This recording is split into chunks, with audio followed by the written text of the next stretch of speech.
నమస్కారం. జై శ్రీరామ్. నేను మీ లలితకృష్ణ శాస్త్రిని. శ్రీరామ జయం యూట్యూబ్ ఛానల్కి స్వాగతం. ఎప్పటికప్పుడు మన సనాతన వైదిక ధర్మం మీద జరుగుతున్నటువంటి దాడులను ఖండిస్తూ ఎండగడుతూ అందరికీ కూడా సప్రమాణాలతో అవగాహన కల్పించడానికి ఉడతాభక్తిగా నా వంతు ప్రయత్నంగా నేను ఇలా వీడియోలు చేస్తూ అందరికీ కూడా అవేర్నెస్ తీసుకురావడానికి ప్రయత్నిస్తున్నాను. నా ఈ ప్రయత్నాన్ని అందరూ ఆదరిస్తున్నారు. దానికి చాలా చాలా కృతజ్ఞుడను. ఈ రోజున మరొక ముఖ్యమైనటువంటి విషయం గురించి మనందరం కూడా చర్చించుకుందాం. కర్ణాటకలో ప్రసిద్ధమైనటువంటి శ్రీకృష్ణ పరమాత్మ క్షేత్రం ఉన్నది, ఉడిపి అనేటువంటి ఊళ్ళో.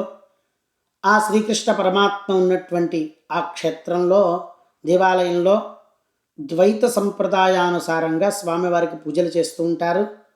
ఆ పూజలు నిర్వహించడానికి అక్కడ 8 మఠాలు ఉన్నాయి. దాన్ని అష్టమఠాలు అనే పేరుతో పిలుస్తూ ఉంటారు.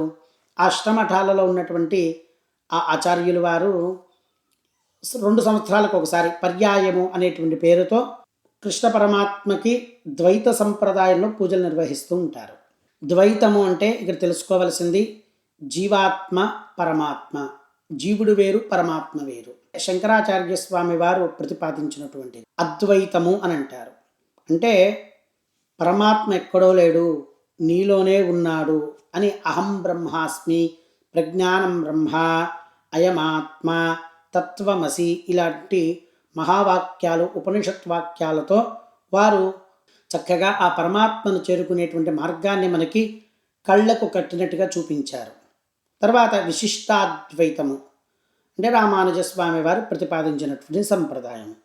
ఇలా మన హిందూ సంప్రదాయంలో ప్రతి ఒక్కళ్ళు కూడా ఈ మూడిట్లో ఉన్నటువంటి ఏదో ఒక సంప్రదాయానికి చెందిన వాళ్ళు అయి ఉంటారు. అలా ఆ ఉడిపి క్షేత్రంలో పూజలు అందుకున్నటువంటి ఆ కృష్ణ పరమాత్మ దేవాలయంలో సుమారుగా ఒక వారం రోజుల క్రితం కొంతమంది ఆడపిల్లలు హరికథాగానం చేస్తాము అని ఆ హరికథ చెప్తూ, ಹಿಂದೆ ಭೀಮಸೇನನಿಂದ ಸುಖಿತರಾದ ದೈತ್ಯರು ಮಧ್ಯ ಕಲಿಯುಗದಲ್ಲಿ ಹುಟ್ಟು ಬರಲು ತಮ್ಮ ಸ್ವಭಾವ ತಕ್ಕಂತೆ ನಿರ್ಗುಣನೆಂದು ಪ್ರತಿಪಾದಿಸುತ್ತಾ ಬರುತ್ತಾರೆ. ಮಣಿಮಂತ ಎಂಬ ದೈತ್ಯ ರುದ್ರದೇವರ ವರ ಪಡೆದು ಮುಂದೆ ಶಂಕರ ಎಂಬ ಹೆಸರಿನಿಂದ ಕಲಾಡಿ ಗ್ರಾಮದಲ್ಲಿ ಜನಿಸುತ್ತಾನೆ. ವೇದವ್ಯಾಸರಿಗೆ ವಿರುದ್ಧವಾದ ದುಶ್ಶಾಸ್ತ್ರಗಳನ್ನು ರಚಿಸಿದ ಆ ಶಂಕರನು ಜಗತ್ತು ಮಿಥ್ಯ, ಭಗವಂತ ಮತ್ತು ಜೀವರಲ್ಲಿ ಭೇದ ಇಲ್ಲ, ಎಲ್ಲರೂ ಒಂದೇ ಎಂದು ದುಶ್ಶಾಸ್ತ್ರಗಳನ್ನು ರಚಿಸಿ ಸಜ್ಜನರ ಮನಸ್ಸಿನಲ್ಲಿನೂ ಅದನ್ನೇ ಹುಟ್ಟಿಸುತ್ತಾನೆ. పూర్వజన్మలో మణిమంత అనేటువంటి ఒక రాక్షసుడు ఆదిశంకరాచార్య స్వామి వారిగా పుట్టారు అని మణిమంజిరి అనేటువంటి ఒక గ్రంథంలో ఉన్నదని చెప్పి వాళ్ళు హరికథ గానం చేశారు. ఎప్పుడైనా మనం ఒక విషయం మాట్లాడుతున్నప్పుడు వివేకంతో మాట్లాడాలి, బుద్ధి ఉండాలి. నోటికి ఏదొస్తే అది మాట్లాడకూడదు. అది ఎవరు రాశారు ఏమిటి అనేటువంటి విషయం పక్కన పెట్టి ఒక సభలో మాట్లాడేటప్పుడు సభా మర్యాద అనేటువంటిది ఒకటి ఉంటుంది. హరికథ గానం చేస్తూ వాళ్ళు చేసినటువంటి ఆ శంకర నిందని యావత్ ప్రపంచమంతా కూడా ముక్త కంఠంతో ఖండించింది. అందరూ కూడా వాళ్ళు చేసినటువంటి ఆ శంకర నిందని సోషల్ మీడియా ద్వారా కావచ్చు, ప్రింట్ మీడియా ద్వారా కావచ్చు, బహిరంగంగా కావచ్చు, కర్ణాటకలో అయితే కేసులు కూడా పెట్టారు. అలా వాళ్ళు చేసినటువంటి అకృత్యాలను ఖండించారు. చాలా సంతోషం. మన సమస్త భారత జాతికి, హైందవ జాతికి శుభ పరిణామంగా అది మనం చెప్పుకోవాలి, మెచ్చుకోవాలి కూడా. కానీ ఇక్కడ ఆలోచించాల్సిన విషయం ఏమిటంటే ఆ పిల్లలు అపాలజిస్ట్ చెప్తూ ఒక వీడియో చేశారు. వీడియో చేస్తూ మేము కావాలనేమి మాట్లాడలేదు, మాకు ఇచ్చినటువంటి గ్రంథంలో అలా రాసి ఉన్నది కాబట్టి మేము మాట్లాడాము అని అన్నారు. ఈ విషయం మనం అందరం గుర్తించాల్సినటువంటిది ఏమిటంటే ఆ మధ్వ సంప్రదాయంలో వాళ్ళు రాసుకున్నటువంటి గ్రంథాలలోనే శంకరాచార్య స్వామి వారి మీద ఇలాంటి నిందలు వేయాలి అని ఎప్పటి నుంచో వాళ్ళు ఒక ప్రయత్నం చేస్తూ వస్తూ ఉన్నారు. వాళ్ళ గ్రంథాలలోనే రాసుకున్నారు శంకరులు అనేటువంటి వాళ్ళు రాక్షసులే శంకర రూపంలో వచ్చారు అని చెప్పి. ఇంత నీచమైనటువంటి భాష మాట్లాడుతున్నారండి. వీళ్ళందరూ కూడా బయటకి ఏదో పెద్దవాళ్ళలాగా, సన్యాసుల రూపాలలాగా సమాజానికి చాలా గొప్ప పని చేస్తున్నట్టుగా కనబడుతున్నారు కదా. అష్టమఠాలలో పుత్తిగే అనేటువంటి ఒక మఠం ఉన్నది. ఆ మఠంలో ఉన్నటువంటి ఆచార్యుడు ఏం మాట్లాడుతున్నారో ఒక్కసారి అందరూ వినండి, దాని తర్వాత చర్చించుకుందాం. ನಮಗೆ ಆಶ್ಚರ್ಯವಾದಂತಹ ವಿಷಯ ಅಂತ ಹೇಳಿದ್ರೆ, ನಾವು ಕುರಾನ್ನ ಕನ್ನಡ ಅನುವಾದವನ್ನು ಓದಿದ್ದೇವೆ. ಕುರಾನಿನ ಕನ್ನಡ ಅನುವಾದ ಮಧ್ವಾಚಾರ್ಯರ ದ್ವೈತ ಸಿದ್ಧಾಂತದ ತತ್ಪ್ರತಿ. ಶ್ರೀ ಮಧ್ವಾಚಾರ್ಯರು ಏನು ದ್ವೈತ ಸಿದ್ಧಾಂತವನ್ನು ಪ್ರತಿಪಾದನೆ ಮಾಡಿದ್ದಾರೆ, ಏನೇನು ತತ್ವಗಳನ್ನು ಪ್ರತಿಪಾದನೆ ಮಾಡಿದ್ದಾರೆ, ಅದೇ ತತ್ವಗಳನ್ನು ನಾವು ಕುರಾನಿನಲ್ಲಿ ಕೂಡ ನಾವು ಕಾಣ್ತೇವೆ. ಅಷ್ಟರ ತನಕ ಓಹೋ ಕುರಾನ್ ಬೇರೆ, ಅದೇನೋ ಒಂದು ಅಗ್ರಾಹ್ಯವಾದಂತಹ ಒಂದು ಸಿದ್ಧಾಂತ ಎಂಬಂತಹ ಕಲ್ಪನೆ ಇದ್ದರೆ, ಕುರಾನಿನಲ್ಲಿ ಆಚಾರ್ಯರ ಸಿದ್ಧಾಂತವನ್ನು ನಾವು ನೋಡಿ ಬೆರಗಾಗಿ ಬಿಡ್ತೇವೆ. ಹಾಗಿದ್ರೆ ನಮಗೆ ಆ ಕಲ್ಪನೆ ಹೇಗೆ ಬಂತು ಹೇಳಿದ್ರೆ, ಇದೇ ರೀತಿ ಅಪಪ್ರಚಾರಗಳಿವೆ. ಕುರಾನ್ ಅದು ಹಿಂಸೆಯನ್ನು ಬೋಧಿಸ್ತದೆ, ಅದು ಕೆಟ್ಟದ್ದನ್ನು ಹೇಳ್ತಾ ಇದೆ ಎಂಬುದು ಅಪಪ್ರಚಾರ. ಯಾವಾಗ ಪರಿಚಯವಾಗ್ತದೋ, ಯಾವಾಗ ನಾವು ಪೂರ್ಣ ಜ್ಞಾನವನ್ನು ಪಡೆಯುತ್ತೇವೆ, ಆವಾಗ ಅಜ್ಞಾನ ತೊಲಗಲಿಕ್ಕೆ ಸಾಧ್ಯ ಇದೆ. ಈ ದೃಷ್ಟಿಯಲ್ಲಿ ಕುರಾನಿನ ವೇದಾಂತವು ದ್ವೈತ ಸಿದ್ಧಾಂತಕ್ಕೆ ಬಹಳ ಹತ್ತಿರದ ವೇದಾಂತವಾಗಿದೆ. ದ್ವೈತ ಸಿದ್ಧಾಂತದ ಅನೇಕ ಒಂದು ತತ್ವಗಳನ್ನು ಕುರಾನ್ ಬಹಳ ಸುಂದರವಾಗಿ ಪ್ರತಿಪಾದನೆ ಮಾಡುತ್ತೆ. ఒక్కసారి మళ్ళా రీప్లే చేస్తాను, అందరూ వినండి, ఇది చాలా చాలా ఇంపార్టెంట్. ನಾವು ಕುರಾನ್ನ ಕನ್ನಡ ಅನುವಾದವನ್ನು ಓದಿದ್ದೇವೆ. ಕುರಾನಿನ ಕನ್ನಡ ಅನುವಾದ ಮಧ್ವಾಚಾರ್ಯರ ದ್ವೈತ ಸಿದ್ಧಾಂತದ ತತ್ಪ್ರತಿ. విన్నారు కదా, నేను ఖురాన్ ఓదిದ್ದೇನೆ అంటే ఖురాన్ చదివాను. ఒక ఆచార్యుడట ఖురాన్ చదివాడట. ఎక్కడికి పోతున్నామంటే, మన సమాజం ఎంత దిగజారిపోతుందో మీరే చూడండి. చదివి ఆయన ఏం ప్రతిపాదన చేస్తున్నాడు అని అంటే, ఖురాన్లో ఉన్నటువంటి ఆ విషయమంతా కూడా కృష్ణ పరమాత్మ ద్వైత సంప్రదాయంలో చెప్పినట్టుగానే ఉన్నది అని చెప్పి స్టేట్మెంట్ ఇస్తున్నాడు. ఒక సన్యాసి, మఠాధిపతి అలా సభలో ఖురాన్ గురించి ఏం మాట్లాడుతున్నారో అందరూ విన్నారు కదా. పుత్తిగే మఠంలో ఉన్నటువంటి ఆచార్యుడిన ఈయన ఖురాన్ అనేటువంటి గ్రంథాన్ని కన్నడ అనువాదాన్ని చదివాను. చదివిన తర్వాత నేనేం తెలుసుకున్నానంటే, కృష్ణ పరమాత్మ ద్వైత సంప్రదాయంలో మాకు ఏ విధంగా అయితే చెప్పాడో అదే విధంగా ఖురాన్లోనూ ఉన్నది. ఖురాను ద్వైతము రెండు ఒకటే అని చెప్పి స్టేట్మెంట్ ఇస్తున్నాడు. ఇంతకంటే దిగజారుతనం ఏముంటుందంటే ప్రపంచంలో? ఎక్కడికి పోతున్నామండి? మన సమాజం ఎక్కడికి పోతున్నదండి? ఖురాను, కృష్ణ పరమాత్మ అసలు వినటానికే చాలా కఠినంగా ఉన్నాయి ఆ పదాలు. అలాంటిది ఒక ఆచార్య స్థానంలో ఉండి వాళ్ళ శిష్యులకి ఏం బోధిస్తున్నారండి? నేను ఈ మధ్య కేరళ ఫైల్స్ అనేటువంటి సినిమా చూశాను. ఏ విధంగా అయితే వాళ్ళు లవ్ జిహాద్ అనేటువంటి పేరుతో మన సంప్రదాయంలో ఉన్నటువంటి హిందూ పిల్లల్ని ట్రాప్ చేసి పెళ్లి చేసుకొని వేరే దేశాలకు తీసుకొని వెళ్ళి కడుపు చేసి ఎలా వదిలేస్తున్నారో, ఎగ్జాక్ట్గా ఈయన చెప్పిన మాటలు కూడా అదే విధంగా ఉన్నాయి. ఈయన ఖురాన్ను చదివాడు, ఖురాన్లో ఉన్నటువంటి విషయాలన్నీ కూడా తెలుసుకున్నాడు. ఖురాన్లో ఉన్నటువంటి విషయము, కృష్ణ పరమాత్మ చెప్పినటువంటి విషయము రెండు ఒక్కటే అని చెప్పి నిర్ధారణ చేసి స్టేట్మెంట్ ఇస్తున్నాడు. తద్వారా ఏమవుతుంది మీరే అర్థం చేసుకోండి ఈ ప్యాటర్న్ని. వాళ్ళ పాఠశాలలో శిష్యులకు బోధిస్తూ అక్కడికి వచ్చినటువంటి డివోటీస్ అందరికీ కూడా ఖురాను మన మతము, ఖురాను హిందూ సంప్రదాయము, ఖురాను భగవద్గీత, ఖురాను వేదాలు, ఖురాను ఇది అది అని చెప్పి ఖురానే పరమ ప్రమాణము అని చెప్పి అందరినీ కూడా, హిందువులందరినీ కూడా కన్వర్ట్ చేస్తూ ఆ ముస్లిం మతం వైపుకి ఆకర్షితులయ్యేటట్టుగా చేస్తూ మన సనాతన వైదిక ధర్మాన్ని నాశనం చేయడానికి కంకణం కట్టుకున్నాడండి ఈయన. ఈ మధ్వ సంప్రదాయంలో ఉన్నటువంటి ఈ ఆచార్యుడిని ఏమనాలండి? నాకు అనిపిస్తుంది ఈ మధ్వులు, శ్రీ వైష్ణవులు ఇద్దరు కూడా ఎంత దిగజారిపోయారో. మన సనాతన వైదిక ధర్మాన్ని నాశనం చేయడానికి మనలోనే ఉంటూ మనలాంటి వ్యక్తులుగా నటిస్తూ వెన్నుపోటు పొడుస్తున్నారు. తేనె పూసిన కత్తితో మనల్ని పొడిచి మన సంప్రదాయాన్ని నిర్వీర్యం చేస్తున్నారు. ఆ మాట ఎలా వచ్చిందండి? నాకు అంటుంటేనే చాలా బాధగా ఉంది. పెహల్గాం దాడిలో నువ్వు హిందువా అని అడిగి కాల్చారు. కొంతమంది కాదు మీ ముస్లిము అని అన్నారేమో తెలీదు, కానీ వాళ్ళకి అనుమానం వచ్చి వాళ్ళ ప్యాంటు తీసి వాళ్ళ ప్రైవేట్ పార్ట్ చూసి సుంతి జరిగిందా లేదా అని చెప్పి నిర్ధారణ చేసుకుని మరీ కాల్చి చంపారు. అందుకే కదండి మన భారతదేశమంతా కూడా ఒక్క తాటిపై నుంచొని ఆపరేషన్ సింధూర్ చేసింది. ఇంతకంటే ఏం నిదర్శనం కావాలండి? సుంతి ఎవరికి చేస్తారు? ముస్లింలకు చేస్తారు, హిందువులకు చేయరు కదా. సుంతి జరిగిందా లేదా అని చెప్పి చూసి కాల్చారు అంటే వాడు హిందూ అనే కదా వాడి ఉద్దేశం. ఖురాన్లో ఏం చెప్తున్నారు? ముస్లింలందరికీ కూడా ఏం చెప్తున్నారు? ముస్లిం దేశాలన్నీ కూడా ఏం చేస్తున్నాయి? మన హైందవ సంప్రదాయాన్ని నాశనం చేయాలి, హైందవ సంప్రదాయాన్ని నిర్మూలనం చేయాలని చెప్పి కంకణం కట్టుకున్నారే.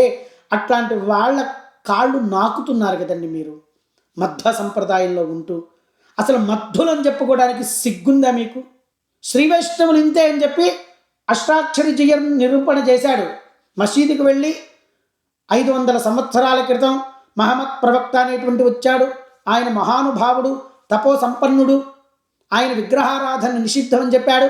అది పరమ ప్రమాణము, ఆయన చాలా గొప్పవాడు అని చెప్పి కీర్తించాడు. ఆయన అనేటువంటి మహానుభావుడు లేకపోయినా వారిచ్చినటువంటి సందేశం ఈ జగత్తులో ఎప్పుడు ఉంటుంది. అదో ఆ పరమాత్మకే అల్లా అని మన వాడు పేరు పెట్టారు.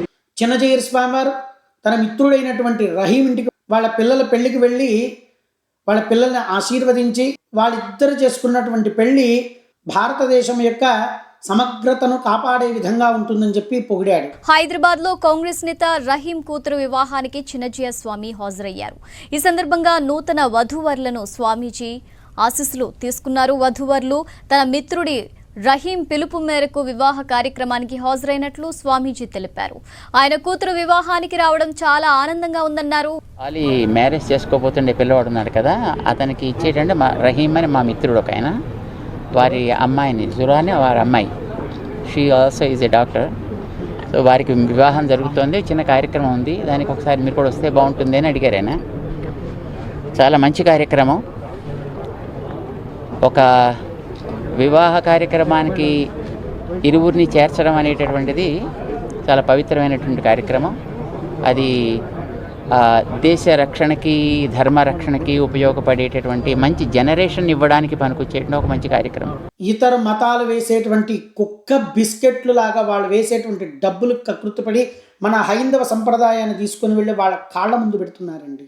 గజనీ మహమ్మద్ ఇట్లాంటి వాళ్ళందరూ కూడా భారతదేశం మీద దాడి చేసి సోమనాథలో ఉన్నటువంటి సంపదనంతా కూడా ఎలా దోచుకుపోయారో పుస్తకాల్లో చదివి తెలుసుకున్నాము. కర్మన్ ఘాట్ వస్తే ఏం జరిగిందో తెలుసుకుందాం. నిజాం పరిపాలనలో రజాకర్లు ఏ విధంగా చేశారో మనం తెలుసుకున్నాం. అలాంటి వాళ్ళు మన సనాతన వైదిక ధర్మాన్ని, హిందూ సంప్రదాయాన్ని, హిందూ ధర్మాన్ని నాశనం చేయాలి కంకణం కట్టుకొని ప్రయత్నిస్తూ ఉంటే మీరు వాళ్ళని పొగుడుతూ వాళ్ళ గొప్పవాళ్ళని చెప్తూ ఆ ఖురాన్ని హిందూ గ్రంథాలతో అన్వయిస్తూ ఎంత అకృత్యాలకు పాల్పడుతున్నారండి. ఏమనాలండి మిమ్మల్ని? ఏ చెప్పుతో కొట్టాలండి మిమ్మల్ని? హైందవ సోదరులారా, వీళ్ళ యొక్క లక్ష్యం ఒక్కటే, సనాతన ధర్మ నాశనం. సనాతన ధర్మాన్ని ఎవరైతే ధర్మో రక్షతి రక్షిత అనేటువంటి వాక్యానుసారంగా రక్షించుకుంటూ ముందుకు తీసుకుని వెళుతున్నారో వాళ్ళ మీదే వీళ్ళ దాడి. సనాతన వైదిక ధర్మాన్ని రక్షిస్తున్న వాళ్ళు ఎవరండి? ఆది శంకరాచార్య స్వామి వారి పరంపరలో వస్తున్నటువంటి చతురామ్నాయ పీఠాలు, ఉపపీఠాలు, ఇలాంటి చాలా పీఠాల వాళ్ళు మన యొక్క సంప్రదాయాన్ని కాపాడుతూ వస్తున్నారండి. అటువంటి వాళ్ళ మీదే వీళ్ళ దాడి. అటువంటి వాళ్ళని కించపరచడం, తూలనాడటం, అటువంటి వాళ్ళని దుర్భాషలాడటం, అటువంటి శంకరుల్ని నిందించడం, అలా చేస్తే వాళ్ళ యొక్క వైభవం తగ్గిపోతుంది అనుకుంటున్నారేమో. ఖబర్దార్, ఇదం బ్రాహ్మ్యం ఇదం క్షాత్రం, శాపాదపి శరాదపి, దేనికైనా సిద్ధమే. గుర్తుంచుకోండి, శంకర కింకరులాగా మేము ఇక్కడ ఉన్నాము. మా శంకరులు జోలికి వచ్చారా, ఒక్కొక్కళ్ళని బడిత పూజ చేసి దేశం వదిలిపెట్టి పారిపోయే విధంగా తరిమి తరిమి కొడతాము. ఇది మా భారతదేశం. అందరూ కూడా మీరు మీ సంప్రదాయాలను అనుసరిస్తూ మీ ధర్మంలో మీరు ఉండండి. అప్పుడు ఎవ్వరికీ ఇబ్బందులు లేవు. మీ ధర్మమే ఉండాలి, ఇంకొక ధర్మం ఉండకూడదు అని చెప్పి హిందూ ధర్మం మీద దాడి చెయ్యాలని చూస్తే ఒక్కొక్కళ్ళు ఒక్కొక్క శివాజీలాగా తయారవుతారు, తరిమి తరిమి కొడతారు. ఏమనుకున్నారు? శంకరులు స్థాపన చేసినటువంటి పీఠాలంటే అంత చులకనగా ఉన్నాయా మీకు? అసలు శంకరులు మిమ్మల్ని ఏం చేశారండి? ధర్మం ఉండాలి, నిరంతరం ధర్మాచరణ జరగాలి, అందరూ ధర్మ మార్గంలో పయనించాలి అనేటువంటి సత్సంకల్పంతో భారతదేశానికి 4 ద్వారాలలాగా చతురామ్నాయ పీఠాలు స్థాపన చేశారు. తూర్పున పూరి, దక్షిణమున శృంగేరి, పశ్చిమమున ద్వారక, ఉత్తరమున బదరి 4 పీఠాలు స్థాపనం చేసి అక్కడ ఆచార్యులు వారిని అభిషిక్తులను చేసి వారి శిష్యగణంతో కలిసి నిరంతరం ధర్మ స్థాపనం చేస్తూ ఉండాలి, ధర్మాచరణ జరగాలి అనేటువంటి గొప్ప సంప్రదాయాన్ని మనకి ఇచ్చి వెళ్ళారండి వారు. అటువంటి శంకరులాన్ని మీరు నిందించేది, అటువంటి శంకరులాన్ని మీరు తిట్టేది. శంకరులు 8వ ఏటనే తన తల్లిగారి దగ్గర, ఆర్యాంబ గారి దగ్గర అనుజ్ఞ తీసుకొని గురువులను వెతుక్కుంటూ ఉజ్జయినికి వెళ్ళి గోవింద పాదాచార్యుల వారి దగ్గర శిష్య స్వీకారం తీసుకున్నారండి. ఒక మహానుభావుడు ఉంటాడు హైదరాబాదులో. ఆయన ఒక రోజున ఉపన్యాసం చెప్తూ శంకర భగవత్ పాదులు అని అన్నారు. చెప్పు తీసుకొట్టాలనిపించింది నాకు. శంకర భగవత్ పాదులుట. వారి గురువుగారైనటువంటి గోవింద పాదాచార్యుల వారు, గౌడ పాదాచార్యుల వారు, ఆ పరంపరలో భాగంగా వారికి ఆ పేరు వచ్చింది. గురువుగారు ఇచ్చినటువంటి యోగ పట్టమోది. ఆ నామాన్నే మీరు కించపరుస్తున్నారంటే మీ మనస్సులో ఎటువంటి కుతంత్రము, మీ మనస్సు ఎలా కల్మషంతో నిండిపోయిందో ఆలోచించుకోండి. శంకరులు మన జాతి గౌరవాన్ని నిలబెట్టారు. మన హైందవ ధర్మానికి గుండెకాయ లాంటి వారు రాకపోయి ఉంటే, వారి యొక్క అవతారం జరగకపోయి ఉంటే మనం ఎలా ఉండేవాళ్ళమో ఊహించుకుంటేనే చాలా భయంగా ఉన్నది. అటువంటి శంకరులని నిందించడానికి నోరెలా వచ్చింది? హిందూ బంధువులారా, ఇప్పటికైనా గుర్తించండి. ఇలాంటి వెధవల వెనక వెళ్ళవద్దు. వెళితే కుక్క తోకన పట్టుకొని గోదావరి ఈదినట్టే. మళ్ళా చెప్తున్నాను, పుణ్యము కాదు కదా, పాపపు రాశిని మూటగట్టుకుంటారు. తద్వారా మీ జీవితం అంతా కూడా నాశనం అయిపోతుంది. కులభ్రష్టులు అవుతారు, కుల నాశనం జరుగుతుంది. ఎందుకంటే మనము ఇంకొకరిని నిందించడము? మనదంతా కూడా ఏకం సద్విప్రాహ బహుధా వదంతి అనేటువంటి సంప్రదాయంలో ఉన్నవాళ్ళం మనం అందరం కూడా. పరమాత్మ ఎక్కడో లేడు, నీలోనే ఉన్నాడు అని చెప్పి తెలుసుకున్నటువంటి గొప్ప సంప్రదాయము. ఇటువంటి సంప్రదాయాన్ని తీసుకుని వెళ్ళి వాళ్ళు వేసేటువంటి ఆ డబ్బులకి కకృత్తులు పడి కుక్క బిస్కెట్లు లాగా వాళ్ళ పాదాల ముందు పెడతారా అండి? హిందూ బంధువులారా, ఇప్పటికైనా గుర్తించండి. ఇటువంటి వాళ్ళ వెనక వెళ్ళవద్దు, ఇటువంటి వాళ్ళు చెప్పే మాటలు వినవద్దు. అందరూ కూడా తెలుసుకుంటారని చెప్పి ఆశిస్తున్నాను. జై శ్రీరామ్. ధర్మో రక్షతి రక్షితః. భారత్ మాతా కీ జై.